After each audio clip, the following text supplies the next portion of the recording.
Hello and welcome to Lunchtime News. I am Rhoda Ngozi. We'll dig into it. Heavy rains have disrupted the voting process in Oyam parliamentary by-election, causing low voter turn-up in the morning hours.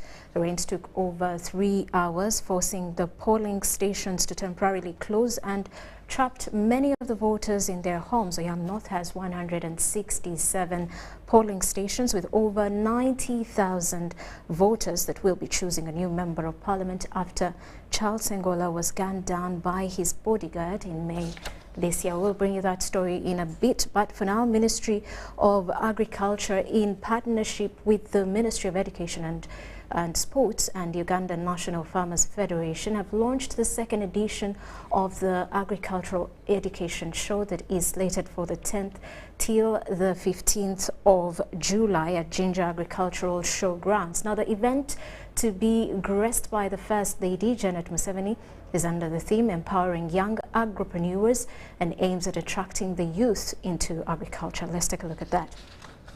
I appeal to you all out there to join us in supporting young people in Uganda, and as well as invite you to the section. Honorable Chakulaga emphasized the need to involve young people in agriculture.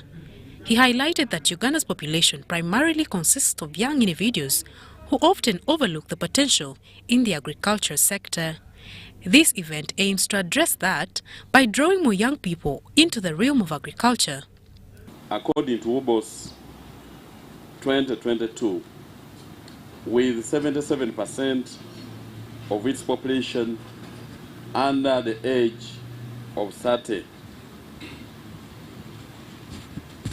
But even with this high percentage, very few youth are participating in the agricultural sector, with the average age of Ugandan commercial farmers standing at 55. A very young population represents a major challenge for Uganda in the short and medium term. The need to have entry of younger people into the agriculture sector is now than ever before. And therefore, we look at dairy, poultry, piggery, apiary, floriculture, you mentioned but a few. So we want our children to appreciate. Then the other area that we wanted to put emphasis on is mindset change. Our children still believe that agriculture is a punishment. The underlying goal of the Agricultural Education Show is to tackle the high unemployment rates in the country by equipping young individuals with the necessary informal skills required for a career in agriculture. TOVO industrial training program and the recent revision for the lower secondary level curriculum from the knowledge-based curriculum to the competence-based curriculum are some of the efforts by government to reduce the number of unskilled Ugandans joining the labor market. However, these efforts are yet to yield required numbers, and therefore, the National Agricultural Education Show is meant to complement these efforts. Youth unemployment is one of the major socio-economic policy challenges facing Uganda's economic growth and development today. Unless this problem is amicably addressed, it will peg back Uganda's ambition to reduce poverty and attain a middle-income status by the year 2030. To empower more young people into the sector of agriculture, the main exhibitors will be the young people, including schools from every sub-region. I therefore take this opportunity to officially launch the second edition of the National Agricultural Education Show 2023. Mario Nawori and Juman Samba for UBC. The State Minister for Youth Affairs, Sarah Mateke, has asked the technical officers at the local governments to embark on rigorous recovery of funds sent under the Youth Livelihood Program. Mateke, who was in northern Uganda to assess the performance of Youth Livelihood Program and Uganda Women Entrepreneurship Program, said that the revolving fund should be recovered to benefit others. Because now this is a revolving fund. If these people do not pay, that means others cannot do what? Cannot get it. The Youth Livelihood Program was initiated by government in response to the high unemployment and poverty rate among youth. The recovery of the revolving fund has been poor since its inception in 2013. I can assure you that we are managing the business very well.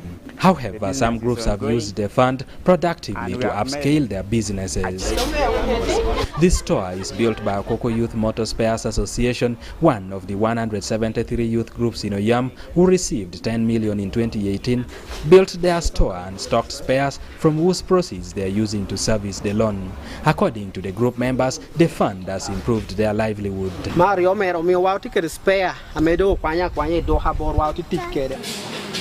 Similarly, Stephen Owani of Bunga Youth Computer Services is doing well with the fund. From the joint venture, individual members have started their own businesses. During her tour to the groups, State Minister for Youth Sarah Mateke said such groups deserve to be refinanced. Mateke implored youth to work hard to meet the President's target of 20 million per year. Improve their livelihoods, create employment, and of course accessing credit. Kwale District has recovered only 200 million out of 1.1 billion disbursed, while Oyama has recovered 300 million from the disbursed 1.4 billion. The women have made a very good progress. Unlike in the Youth Livelihood Program, Uganda Women Entrepreneurship Program, or WEP, is impressive with women excelling in their different enterprises. A tour in Kwale and Oyam districts revealed women are more committed to their groups and projects. Jacinta Molo, the chairperson of Like a Tree Planting, reported to the minister that the group earns about 30 million annually from their nursery bed in Kwale district. Their only challenge is the market during the dry season. They sell their seedlings and they have taken back the loan. Vicky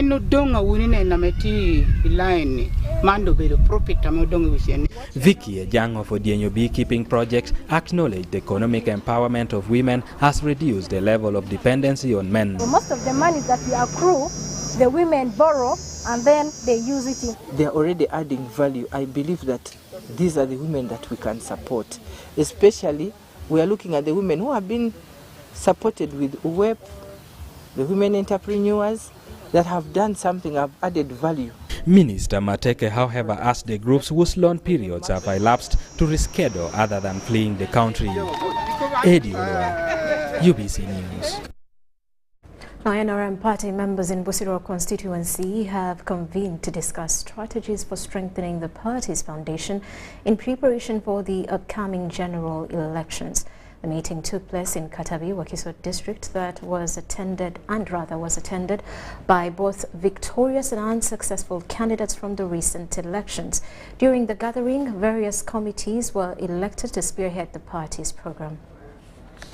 2021 general elections left many politicians, especially those belonging to NRM party, disgruntled after counting losses to their opponents. They attributed their fall to divisions in the party and the political wave caused by people power. Musingi gutandise gwakozaamu maanyi nga abaagwa n'abataagwa tukkirize nti kiri kyaliwo olwaleero tutandise twali beenaalemu twagwa tukkiriza nti yali mbuyaga. This therefore prompted the party's candidate for Wakiso Local Council 5 chairperson Moses Mayanja to launch a program to encourage the unsuccessful NRM members and those who emerged the victory to discuss how the party's roots can be strengthened. We had a program by team to move around the whole district. The district has 8 constituents, which constituents has members of NRM who had the opportunity to get the flag of NRM. And some of them went through, others didn't. But those who went through are a few. But we decided to make mobilization starting from each division. We are here to make sure that we implement all the government programs in the constituency. We are monitoring the government programs, we are monitoring the PDM, we are monitoring the Myoga. We are also making sure that the government gets to hear the plight of the people on the ground. It's for this reason that party members in Katabi discussed the work plan and elected committees to lead the program. We had a committee selected for the flag bearers in our constituency also to go and represent us at the district and see whether we can source some funds for the flag bearers. Because flag bearers use a lot of money. There's a lot of logistics. They need logistics to move around their areas, villages. Make sure that all these programs that government has on the ground are monitored.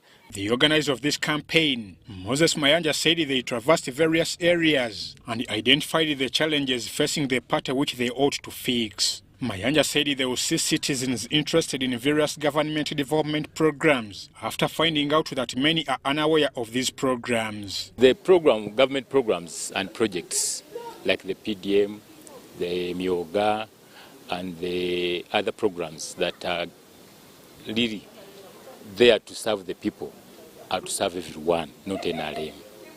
It's only that some few people don't understand, but the majority among those even opposition, they have benefited from the programs. I'm Ivan Juko for UBC. Well, with that, we take a quick break. When we return, more details.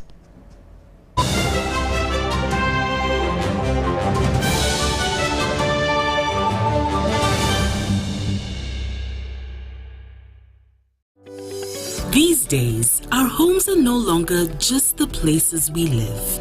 It's where we attend meetings, go to class, keep each other safe, and entertain ourselves. To do this smoothly, you need a reliable internet connection. Buy the MTN WakaNet router, which connects up to 32 devices and get a free 40 GB data bundle at only 149,000 shillings. Or buy the MTN WakaNet MiFi at only 75,000 shillings and enjoy a free 15 GB bundle to stream, study, work, and play on the go. Visit any MTN service center to buy the MTN WakaNet router or MiFi and enjoy the internet that does amazing things.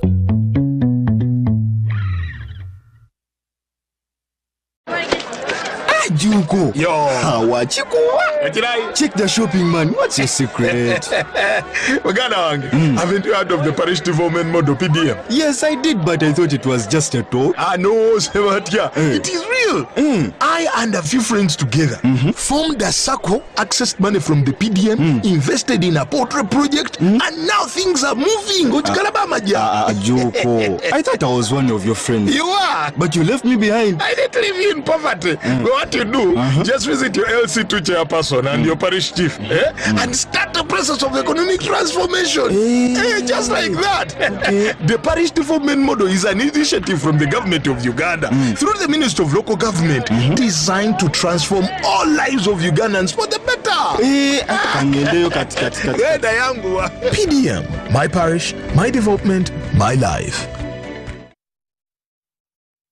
Introducing the Infinix Note 30 series in partnership with Airtel Uganda, a smartphone where style meets functionality. Take charge of the day with special features like the 108MP triple camera and 68 watts first charge, and the best part is you can use this phone to charge other phones. You also will enjoy free 3GB from Airtel every month for 3 months on each new device purchased. Dial *100#, select data and devices to get your free data. The Infinix Note 30 series Spark, a connection in partnership with Airtel, a reason to imagine.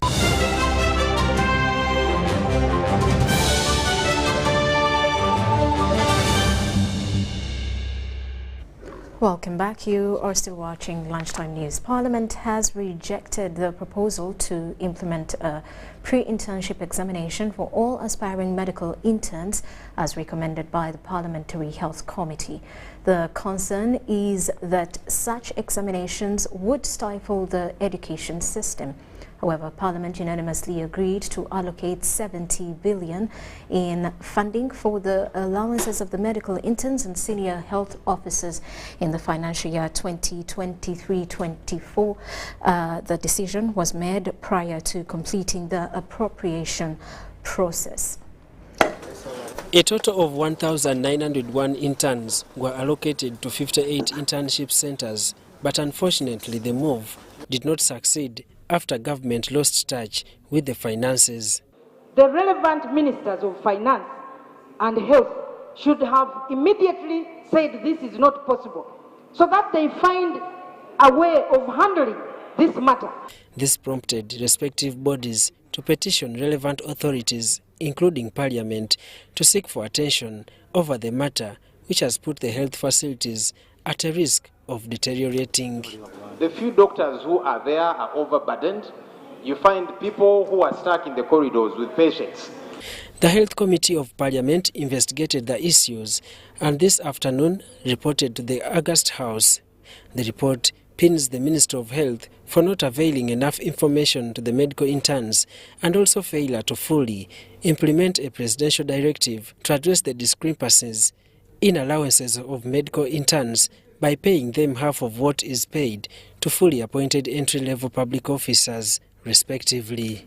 Although the report wants Minister of Health to always ascertain the number of interns at respective training institutions for proper planning, the MPs have questioned the sustainability. This also calls for a review of the higher institution loan scheme. I actually had come up with a motion which I provided to the Speaker's office, and that motion did not come to see the order paper about higher education financing.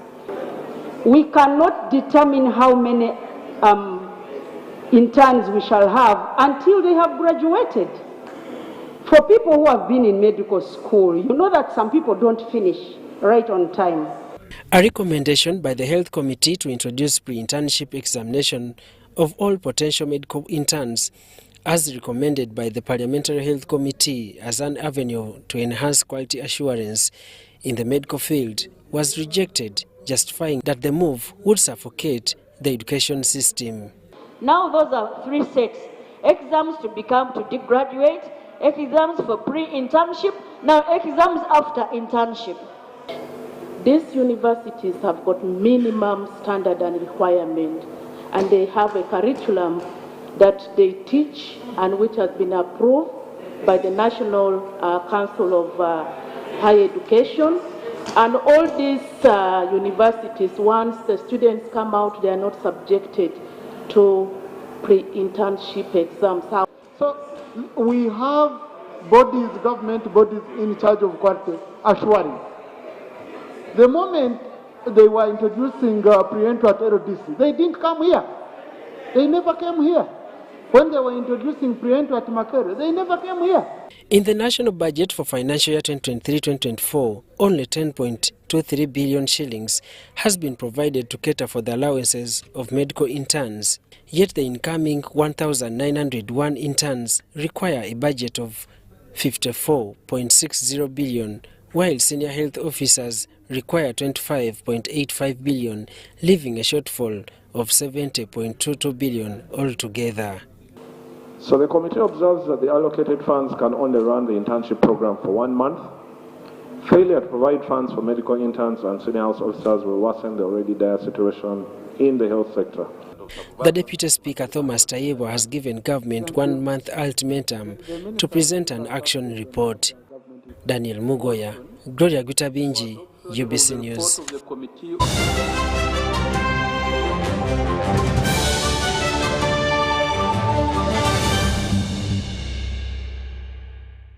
And on business, the Presidential CEO Forum conducted a stakeholders field engagement with steel and tube manufacturers in Namamve. The purpose for this engagement was to evaluate the state of the steel industry in the country and promote industrialization as well as value addition within the sector. During an interview with UBC, the chairman of Steel and Tube expressed appreciation for the President's team's initiative, emphasizing its inclusive approach towards the steel industry. What we chose to do is to get to the ground. For instance, I will say there is research, And then they'll ask me for challenges in this TV industry, but until I get on ground, get to the actual players, and see what they actually face day to day, then that's the best way we can analyze his excellency. That while this is what he thought, but this is the actual picture on ground. I was very, very excited to see what Still is doing. It is very difficult to see when there are nice things, actually, people think it's a foreign company. Until you get here and say, this is actually Ugandan based. We ask the government to give us land. The process of having land is on. And we've engaged a number of suppliers concerning those machines. And I'm sure within no period, once we finalize there, then we'll be able to move. Except the funding, as we mentioned, the funding is like a must. We need some good funding. The people are getting cheated. If somebody buys a substandard product, trying to put up his own house or whatever, and he's cheated in that way, that means he's not going to benefit. The house is something which can stay over 100 years. And you can see the building is like collapsing within 10 years. That is a loss. That's why we are saying we should be more, emphasize more on quality. Quality is a must with the steel and tube industries. Even if you go to the market will be able to tell you. Major one, that is to do with electricity, because for us we are consuming a lot, but we are still paying heavily. Whereby the information we've had today, the president worked on that so that we can be on a 7 cent, be on 5 cent rate, which is not within Senative. That is one. Two, we need rail. Rail, it is like a must because we are moving a lot on the road, which shouldn't be. And we have the rail station just nearby. Just the government to come in and they bring the rail here. For us, we are ready to use the rail.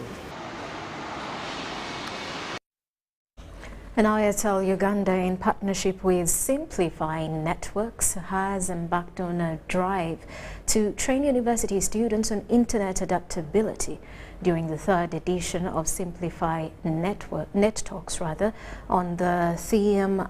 That's on the theme How the Internet Works.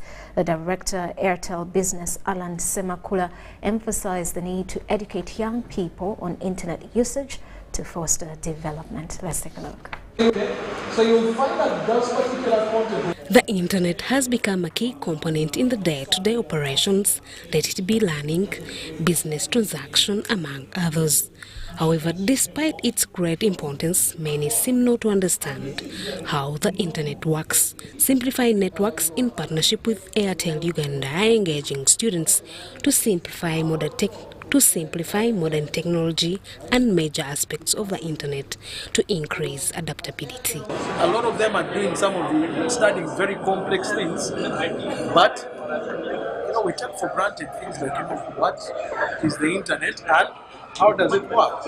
Now, I'm a firm believer in every single day's a learning experience. So even with them, I do believe there's a lot of value that they've learned today, right?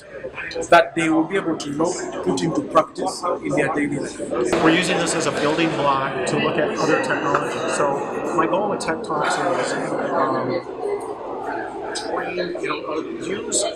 educate about the technology that's in our market that makes our lives better. With the evolution of the internet, Uganda is yet to welcome 5G, though there have been negative reports on how it is likely to affect humans. Experts dismiss these allegations. I believe the deeper penetration we have on the internet, the more jobs are going to be created. So that we transform this country from a country where it's a youth that seeks employment to a youth that generates jobs. Relatedly, there have been concerns on the cost of the internet in the country On the other hand, the cost is seen to have decreased by at least 10%, as the Director Business Airtel Uganda explains. The internet is coming down as the economies of scale, increase, and the prices of things like fiber, and steel that we use for the sites keeps coming down. Miria Numcha, UBC News. Or any questions from our live stream?